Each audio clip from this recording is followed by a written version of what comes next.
저 지난 주일날 여러분과 마지막 송별 인사를 하고 이제 송악교회를 언제 올 건가 그렇게 생각을 했는데 요 며칠 전에 갑자기 오늘 한 번은 꼭 가야 할 일이 있다. 그래서 이 교회에 와서 내가 좀 가야 되겠다. 그런 마음을 가지고 또 우리 유선태 목사하고 가면 내가 그냥 또 마지막으로 또 한번 설교 한 번 더 간곡히 부탁하고 그런 마음이 생겨서 늙은 목사가 주체 없이 여기 섰습니다. 그렇지만 오늘 하나님이 세우시고 여러분들이 은혜 받는 귀중한 시간으로 허락된 축복된 시간으로 기억하고 저와 여러분이 같이 은혜를 받기를 바랍니다. 오늘 이 본문의 말씀의 첫 마디가 너는 이것을 알라 하는 말씀으로 기록되어 있습니다. 세상을 살아가면서 참 알아야 할 것을 몰라서 실패하고 또 많은 원치 않는 어려움을 겪는 일들이 있으며 우리가 좀 더 발전해 나가야 할 일들이 발전하지 못하고 퇴보하는 그런 삶을 살아가는 일들이 있습니다. 그래서 열심히 배워야 된답니다. 열심히 배워야 자기의 목적한 바가 성취되어 자기의 삶의 성공을 가질 수 있다. 행복을 가질 수 있다. 그런 생각들을 갖는 것이 사람들의 모든 사람의 공통된 인식입니다. 참 급속도로 변해가는 세상입니다. 우리는 그 변화가는 세상에서 옛날 것만 붙들고서 있어가지고는 절대 안 돼요. 우리는 변해가는 그 시대에 잘 적응을 해서 우리들이 그 생활 속에 살아갈 수 있는 그런 삶이 우리에게 되어야 합니다. 그런데 말입니다. 현대의 세상은 살아가는 우리의 모든 것이 가치 기준이 없어요. 모든 사람들이 이렇게 살아야 된다는 정당한 길이 없이 그저 열정적이고 잘 살아야 되겠다고 하며 열심히 갖는 일들이 있습니다. 그런가 하면 오늘 우리 기독교도요, 종교도 너무 타락되었어요. 그래서 너무 무력해졌어요, 지금. 기독교라는 힘이 요즘 너무 없습니다. 세상 사람들 앞에 이제는 손가락질 당하고 세상 사람들 앞에 걱정거리가 되어질 정도로 아주 무력해지는 오늘의 시대입니다. 서로 불신하고 믿지 못하는 그런 세상 속에서 불안과 답답함을 가지고 살아가는 이 세상입니다. 이것이 우리가 살아가는 현실이에요. 그런데 우리는 오늘 삶의 가장 중요한 것이 무엇인가를 먼저 알아야 돼요. 과연 내가 그것을 위해 살아가고 있는가를 정확히 내 자신을 돌아봐야 할 시간입니다. 우리는 정말 땅의 것이 우리의 전부입니까? 우리의 땅에 보이는 것만을 위해서 열심히 살아야 됩니까? 땅에서 우리들이 있어야 할 것이 우리에게 꼭 있도록 우리는 노력해야 됩니까? 그렇지 않습니다. 우리의 오늘 근본적인 것은 하늘나라입니다. 하늘나라를 생각하며 이 땅 위에서 우리가 살아야 할 본분을 지키는 신앙생활을 해야 이것이 우리가 살아가는 모습입니다. 우리는 과거를 생각할 필요가 없어요. 지나간 것이기 때문에 되돌릴 수도 없고요. 생각의 본들 한순간에 감상해져지고 우리는 마음의 아픔을 가질 수 있는 과거입니다. 이제는 그건 다 버리고 오늘 우리가 현재 이 시간 또 앞으로 우리가 살아가는 미래, 이것이 우리가 어떻게 살아야겠는가, 우리는 그것을 알라는 겁니다. 이제 본문으로 돌아가서 본문을 보면은 사도 바울이 사랑하는 믿음의 아들입니다. 바울은 장가 안 들었어요. 근데 아들이 있어요. 믿음으로 아들을 삼은 거예요. 믿음으로 삼은 아들 디모데에게 자기가 이제 인생을 다 살고 순교할 직전, 그런 상황 속에서 아들에게 간곡하게 말씀하는 말씀이 이 디모데후서, 이 말씀. 마치 유언과도 같은 아주 심각하고 귀중한 말씀입니다. 이렇게까지 순교하기 전까지 그의 바울의 마음은 자식을 사랑하는 마음, 자식이 앞날에 하나님의 뜻대로 정말 하나님의 종으로 바로 살아갈 수 있는 사명 감당하는 그런 디모데가 되기를 위해서 오늘 너는 이것은 꼭 알아야 된다고 간곡히 부탁을 하고 있습니다. 저도 아마 요만큼이 들는지 얼마큼 들는지 여러분들이 앞날에 살아갈 일이 이 말씀 속에서 참 간절한 마음으로 호소하고 싶습니다.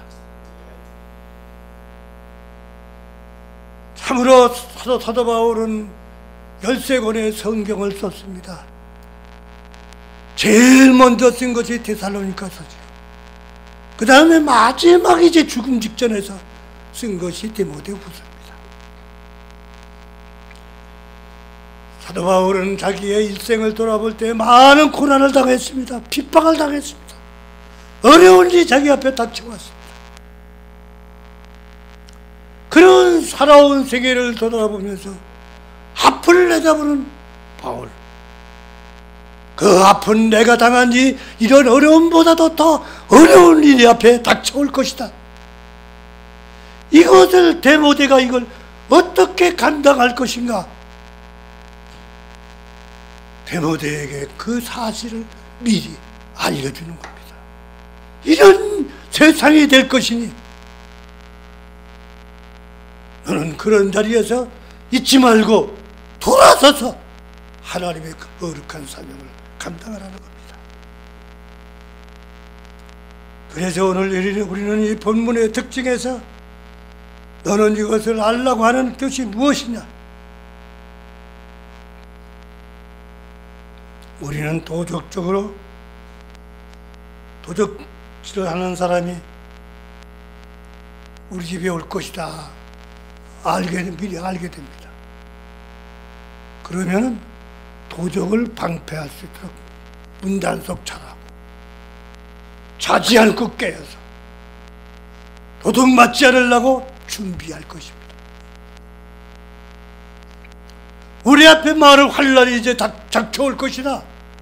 그러면 그 환란 닥쳐오는 그걸 어떻게 할 것인가? 우리는 그 환란을 이길 수 있는 힘을 기를 거고 어떤 방법을 찾을 것이고 그것을 당당하게 이겨낼 수 있는 우리들 나름대로의 준비가 있어야 되는 겁니다.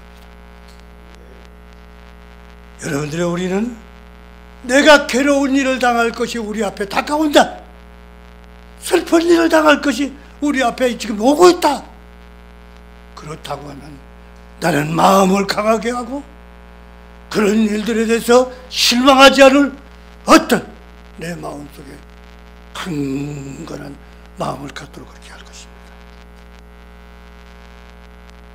우리는 모든 일이 앞에 다가올 일에 대해서 안다면 대비하는 것이 정당한 겁니다.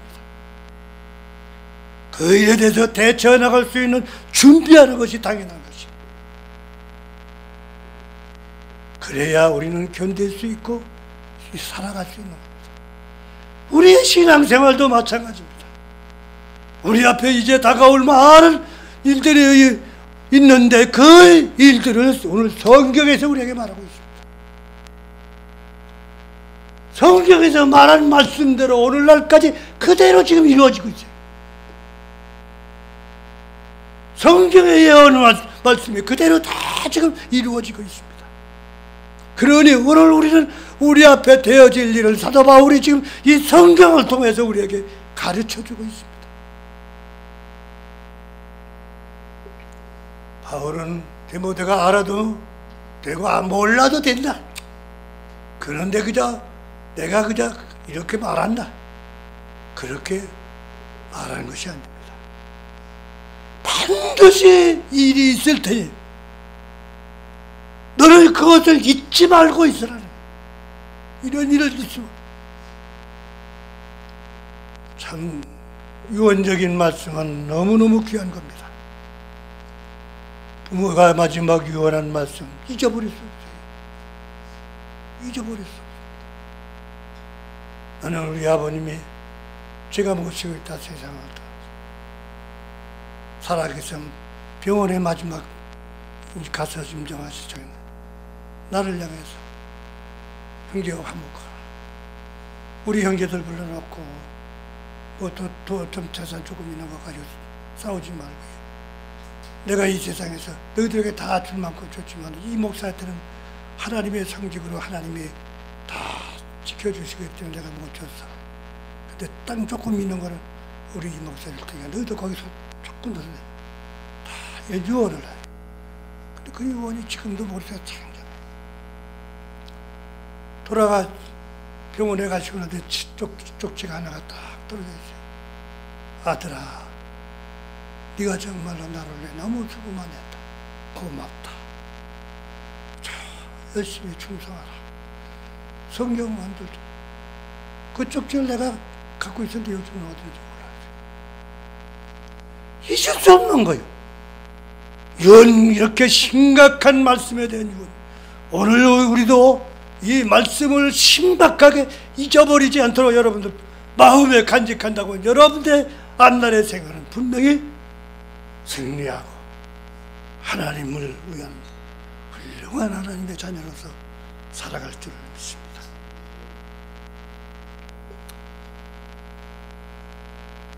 그런데 사도 바울은 이 마지막 때에 되어질 징조는 뭐냐 하는 겁니다. 예수님도 마지막 때의 징조를 제자들을 모아놓고 사시다 얘기했어요. 그게 마태복음 24장부터 25장. 한번 집에 가서 읽으세요. 여기서 다 읽을 수 없으니까 읽어보세요. 예수님의 오늘 세상을 그렇게 정확하게 맞서야 되어질 일을 가르쳐주고 있습니다. 네? 전쟁이 일어나고 재난이 막 나고 그렇잖아요. 지금 여기저기서 막 재난이 생겨. 사람들이 배신하고 사랑은 점점 식어지고 이것저것에서 지진을 해서 수만 명이 막 죽고 많은 어려움들이 자꾸 우리 앞에 닥쳐오고 있잖아요. 이런 고통하는 때가 이르리라고 예수님은 말씀을 하셨습니다.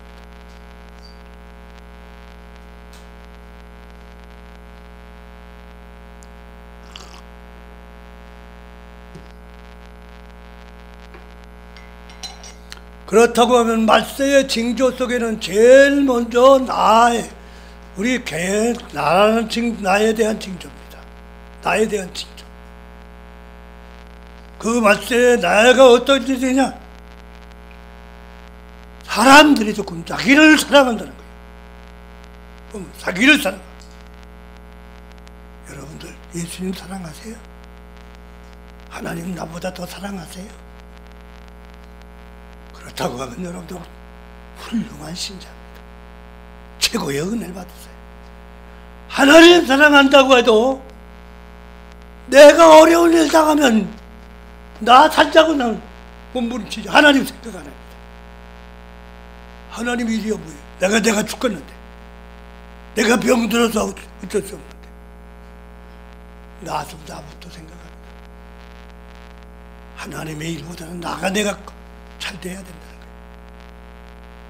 거예요. 예수를 믿어도 내가 편안하고 내가 즐겁고 내가 행복하고 나라는 것이 딱 먼저 붙어있고 그 다음에 예수님을 갖다 붙여요. 뒤에다. 이게 앞으로 시인자들의 신앙 모습이라는 겁니다. 자기 욕구대로 자기 충족대로 살아가고 싶은 마음이 생기는 일입니다. 자기 이익을 추구하는 일. 그래서 요즘요, 옛날에는 할아버지 할머니들이 손잡으면요, 손잡아보는 거를 그렇게 즐거워할 수가 없었어요. 그냥 좋아하고 그게 낙으로 생각했어요. 근데 요즘은 안 그래요. 할아버지 할머니들이 손잡으면 돈 달래요. 월급 달래요. 대가 달래요. 얼마나 많은 사람들이 지금 손잡으면서 복음 받는 줄 아세요? 내 아들 내가 왜 네가 키우지? 나도 내 생활할래. 내 생활을 못하게 하면 너 돈 줘. 이러고 지금 자식들을, 손자들을 봐줘요. 이게 사랑입니까? 사랑은 희생이 있어요. 참, 세상이 지금 이렇게 돼가고 있어요. 얼마나 세상에 자기 중심으로 해서 살아가는지 모릅니다.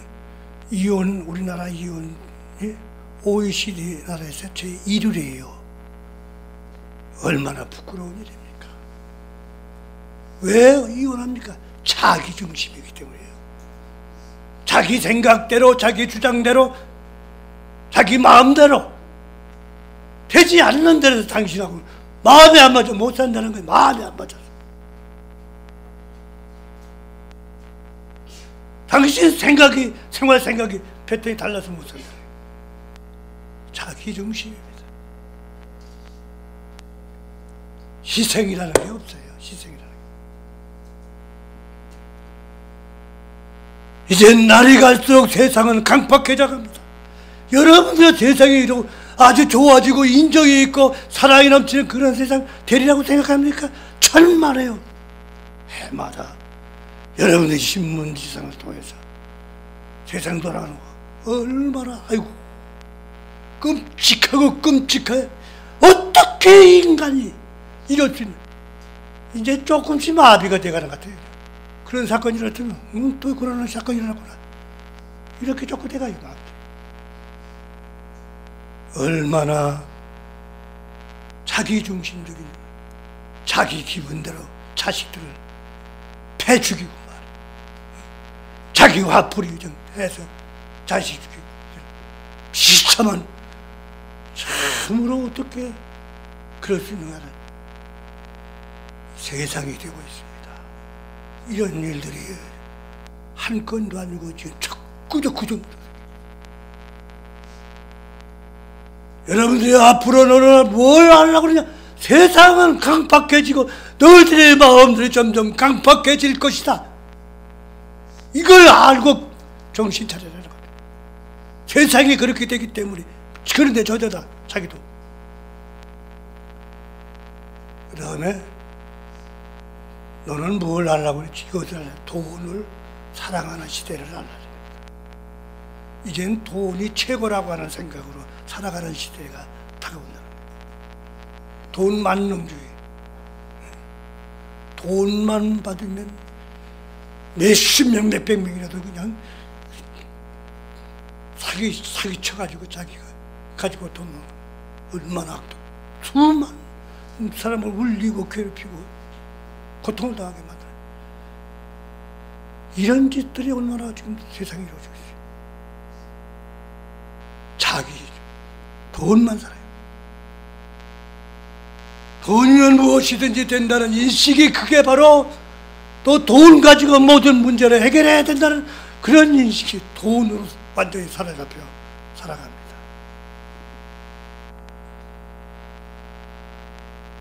돈은 있다가도 없고 없다가도 있는 것이에요. 내 것이 될 수가 없어요.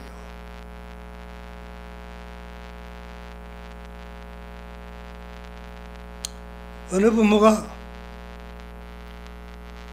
지독하게 구두쇠 노릇하면서 남의 돈 주고 그냥 계속 돈을 많이 벌었어요. 벌어서 그 돈을 자기가 죽게 되니까 자식에게 다 물려주고서 너는 이제는 이 돈 가지고 잘 살아라. 그리고 죽었어요. 그 어디 갔겠지? 지옥에 갔지요. 얼마 있다 보니까 지옥에 자기는 지옥에 자식이 들어오는 거예요. 그래 깜짝 놀라서 야 나는 돈이 없어서 돈 벌으라고 죄를 지었지 마라.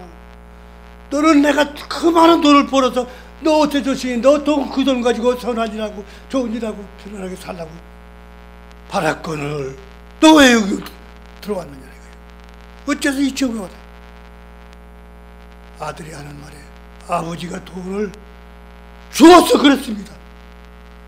아버지가 그 돈을 주니까 그 돈 가지고 나는 방탕하기 시작했어요. 그냥 놀고 먹고 흥 즐겁다는 건 다 그냥 돌아다니면서 퇴직했어요. 아버지가 돈 안 줬으면 난 이 자리에 안 오지요. 그런 얘기를 하더랍니다. 참 돈이라는 것이 그렇게 그렇습니다. 그 다음에 교만하면 교만해져. 앞으로 사람들이 교만해져. 물론 그 옛날에는 못 배워서 좀 겸손한 사람들이 많았지만 지금은 다 배웠어요. 다들 고등 지식을 갖고 다들 자기 나름대로의 생각에 인식을 갖고 있습니다. 그래서 다 똑똑해요. 똑똑합니다. 사람들만 다 잘났더래요. 이게 뭡니까? 교만입니다. 자금. 왜 세상이 이렇게 시끄럽습니까? 왜 정부가 그렇게 시끄럽습니까? 왜 국회가 그렇게 시끄럽습니까? 다 잘났다는 거예요, 다들. 내 주장이라고 옳다는 거예요. 다 나만 똑똑하다는 거예요. 이러기 때문에 일이 안 돼요. 일이 안 됩니다. 세상이 점점 그래서 시끄러워지는 거예요. 점점 곤란해지는 거예요.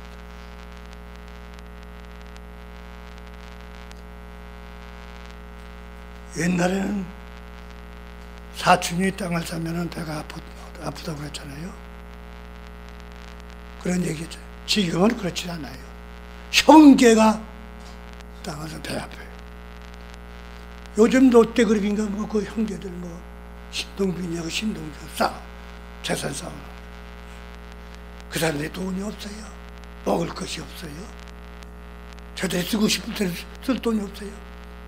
그런데도 세상에 한 뱃속에서 태어난 형제가 싸우느라고 정신이에요. 거기만 그렇습니까? 요즘 한국 기업이 하나 기업들이 그런 돈 많는 시대가 돼요. 돈을 사랑하기 때문에. 시기 질투합니다. 앞으로는 더 시기 질투하는 거죠.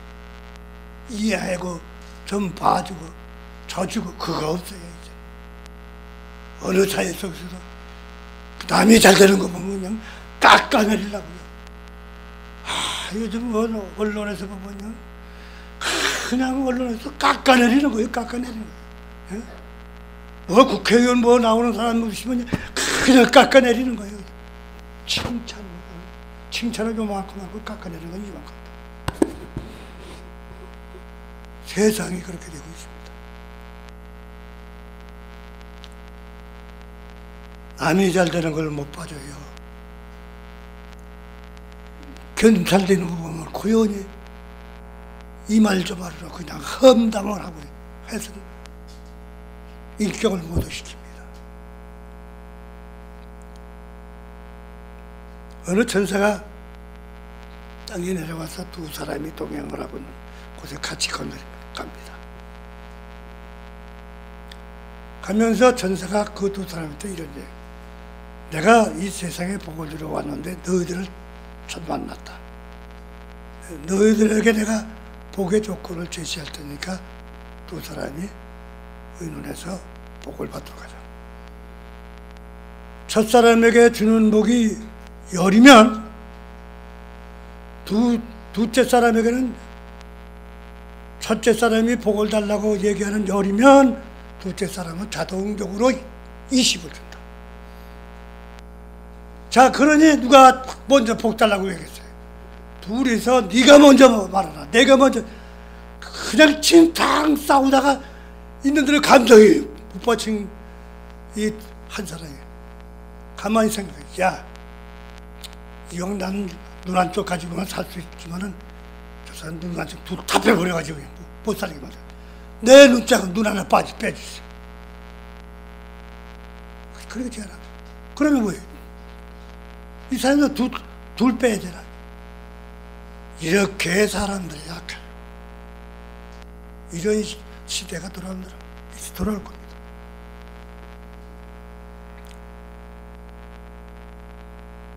사람들이 이렇게 남을 시기하고 합니다. 제가 이제 좀 시간이 많이 갈까요? 조금 뭐처럼 이제 뭐 또 하려는 와서 설교하는지 모르지만은 제 간증을 조금 할게요. 제가 성결대학에 있을 때에 소송을 당했습니다. 그래서 이제 학교를 그만두면서 소송을 당했는데 공금횡령죄로 검찰에 고발을 했어요. 내가 학교 공금을 횡령합니다. 그때 사무처장, 행정처장, 사무처장을 할 테니까. 그래서 검찰에 불려가서 그냥 참 모욕적인 말, 신문을 받아가면서 다 증빙서에 다 갖다 주고 얼마 있다가 취하러 왔어요. 취하러. 그래서 난 끝났거든요. 또 고등법원에다 그걸 또 고발했어요. 한 사람이 교회를, 그래도 조금 큰 교회를 다니면은 목사가요. 그래 또 쫓아다니면서 또 신문을 받고 그냥 법원을, 검찰을 그냥 목사가 챙겨서 수없이 드나들면서 참 신문을 받았습니다. 결론이 났어요. 얼마 있다가 그것도 무효가 된 거예요. 기각이 된 거예요. 이제는 끝났거니. 그랬더니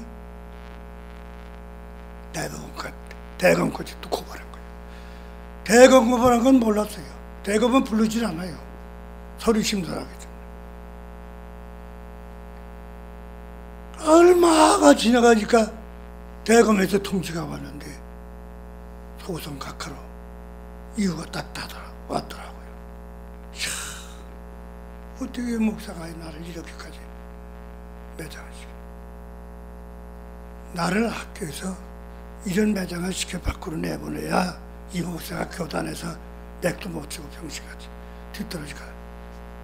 나를 그냥 매장시키기 위해서. 그래도 참았습니다. 참았어요. 얼마 또 있다니 민사로 고발한 거예요, 민사로. 그래, 민사 고발하는 데는 변호사 사야 된다는 거예요. 변호사 사지 않고는 잘못하다 당한다는 거예요. 그리고 500만 원 주고서 변호사 샀어요. 사가지고 변호사 맡겨가지고 8개월인가를 끌어가지고 이겼어요.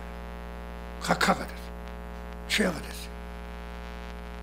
변호사는 즉각적으로 그 고발한 목사에게 소송 배상을 올리라는 거예요.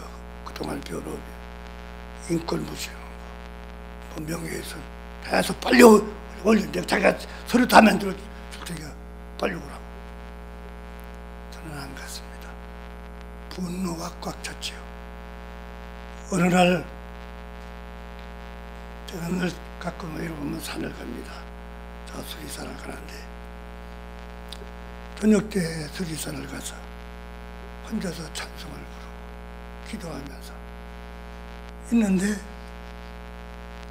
그 복음성 가운데 네가 먼저 손 내밀지 못하고 이게 딱 내게 들리면서 그 노래가 입에서 나오기 시작한 거예요. 네가 먼저 손 내밀지 못하고 네가 먼저 웃음 주지 못하고 네가 먼저 용서하지 못하고 이렇게 머뭇거리고 있느냐. 오늘 네가 몸둘 바를 모르고 이렇게 나는 흐리키고 있느냐. 네가 먼저 젖을 수 없느냐. 네가 먼저 손해볼 수 없느냐. 이 찬송을 내가 한참한 거예요. 하는데 하나님은 얼마나 내가 그때부터 눈물 그렇게 흘리겠죠. 그냥 울면서 산을 다니면서 울면서 그냥 엉엉 울면서 찬송을 하면서 하나님 내가 잘못했습니다. 내가 용서하지 못해서 내가 용서했어요. 내가 그냥 울면서 하나씩 내가 용서하겠습니다. 하나님 내가 용서하겠습니다. 그러고서 그 다음 주일날 10만원 분들 딱 우리는 경제가 굉장히 어려울 때 그래도 10만원 넣어가지고 그 목사 있는 교회에 갔어요. 가서 감사한 금을 받죠. 그 목사의 설교를 들었습니다. 설교를 듣는데 얼마나 은혜가 되는지 몰라요. 참 성령의 역사는 놀라운 거예요. 은혜가 막 되더라고요. 그냥 그래서 마음이 편안해가지고 예배를 마치고 나오니 그 목사가 그래도 사람이지요. 목사지요. 그냥 저를 제치고 쫓아나와버린 날부터 목사님 뭐라고 말해요? 목사님 찾아뵙겠습니다. 후배니까 그러더라고요. 그래서 얼마 있다가 꼭 나태고 있다가 집으로 오지 말고 어디로 겁시에서 만나더래. 무릎 꿇고 내가 이게 내가 아니라고. 내가 어떻게 목사님에게 그런 짓을 하냐. 용서해달라고. 같이 붙들고 기도하고 지금은 또 친한 친구가 됐습니다. 지금은 친한 친구예요. 서로 할 말 다 서로 늘 전하고. 우리들의 앞에는 이런 일들이 때를 떠나고 참 감당할 수 없는 문제들이 막 다가와요. 남에게 억울함을 당하고 시기 질투 당하고 막 그럴 때 내가 어떻게 이걸 견뎌낼 것이다. 데모데에게 너는 이런 일을 당할 때 너는 당할 것이다. 예배하라는 말입니다.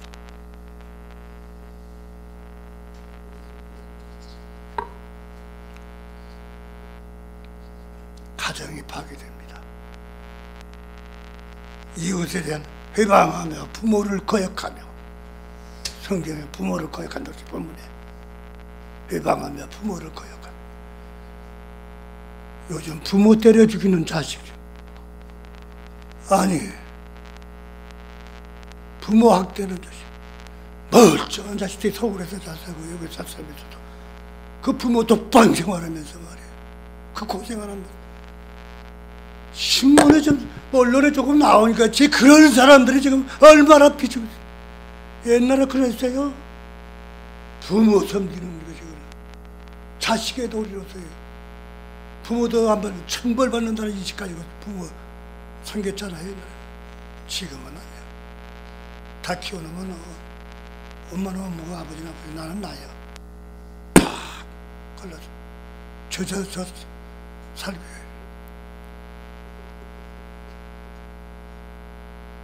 이런 세상이 앞으로 다가온다는데 지금 다가오지 않고 있어요.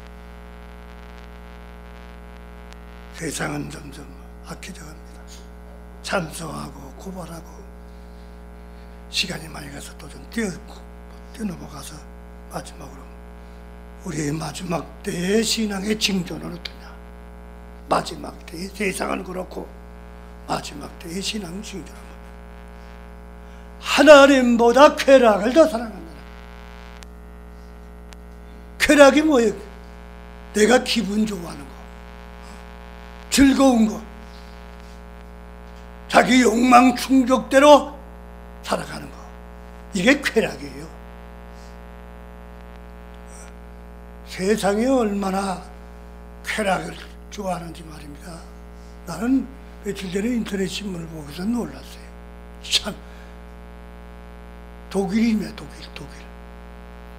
그래도 선진국가 아니에요? 거기 기독교 바탕의 국가예요, 그 나라가. 지금은 기독교가 다 타락돼 없어요.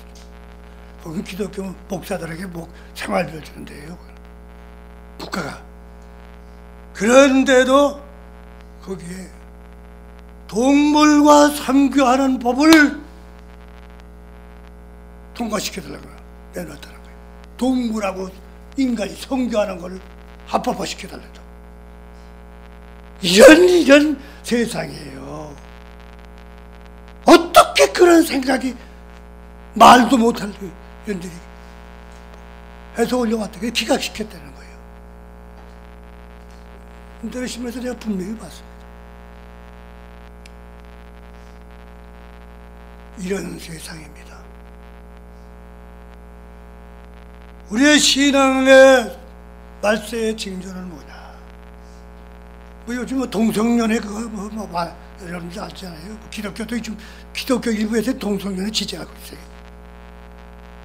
하나의 창조의 질서를 아주 망가뜨리면서도 하나님 섬긴다고 해요. 이런 세상에 언제 우리가 오리라고 생각했어요? 지금 오고 있잖아, 막. 그러면 현대에 있는 신자들 어떤 모양이냐? 지금 있는 우리 현대 교회들의 신자들의 모양은 어떠냐? 말씀이에요. 경건의 모양은 있으나 능력이 없다.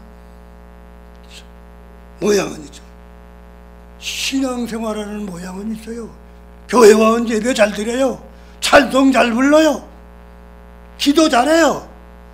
밖에만 나가면 저 사람이 예수 믿는 사람이요, 할 정도로 세상 사람과 똑같이 살아갑니다. 신앙생활의 내용이 없습니다. 신앙생활의 우리의 경건은 외형적으로가 아니라 내 마음의 중심이 중요한 겁니다. 찬송을 부르도 입술로 아름다운 목소리로 부르는 것이 그게 찬송이 아닙니다. 내 마음속에서 그 찬송의 내용을 생각합니다. 뜨거운 고백과 감격과 감사가 넘쳐 흐르는 찬송을 불러야 그게 하나님 앞에 부르는 찬송이에요.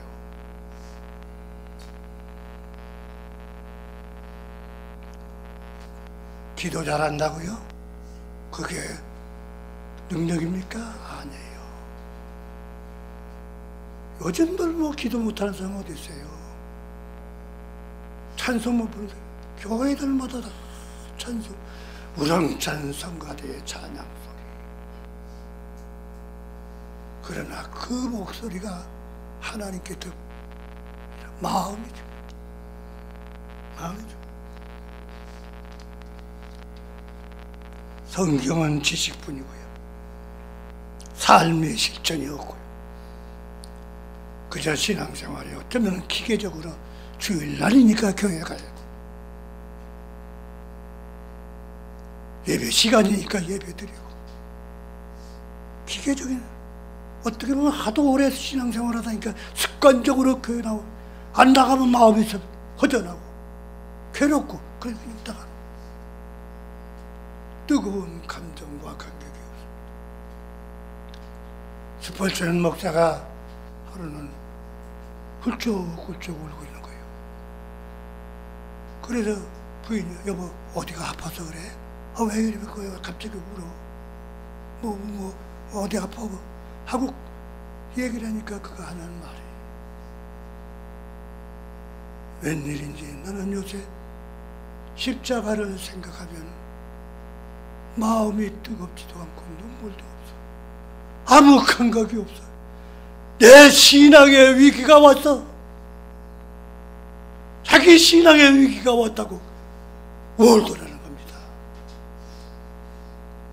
십자가 우리는 그렇게 열정으로 부르면서도 그 십자가가 얼마나 우리에게 감격적인 것이, 나를 구원하신 십자가, 그 고난 속에서 나를 구원하신 십자가, 십자가 정말 너무너무 우리에게 십자가가 감사하고 마음에 뜨거운 십자가를 불러야 되는데 입술로만 십자가. 결론입니다. 너희는 이런 자리에 있다면 돌아서라. 이제 돌아서라. 이런 시대 속에서 오늘 여러분들의 신앙생활은 아무쪼록 정말 하나님 앞에 이 시대를 잘 대처해 나가며 믿음으로 승리하며 하나님의 자녀다운 삶의 생활 속에서 은혜의 생활이 되기를 주의 이름으로 축원합니다. 오늘은 좀 너무 길었습니다. 죄송합니다. 하나님 아버지 감사합니다.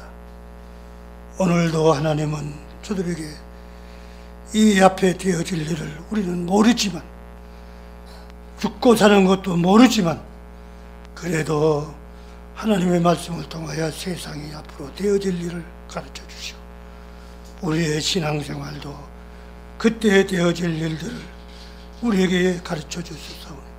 이제 우리는 경성하여 정말 다가오는 세대를 우리가 이기고 승리하며 모든 문제를 해결하며 그런 곳에 빠지지 아니하고 온전히 하나님 뜻대로 살아가면서 주님 맞이할 수 있는 신앙생활 될 수 있는 우리의 온 성악의 성도들 되게 하여 주시옵소서. 예수 그리스도 이름으로 기도하옵나이다. 아멘.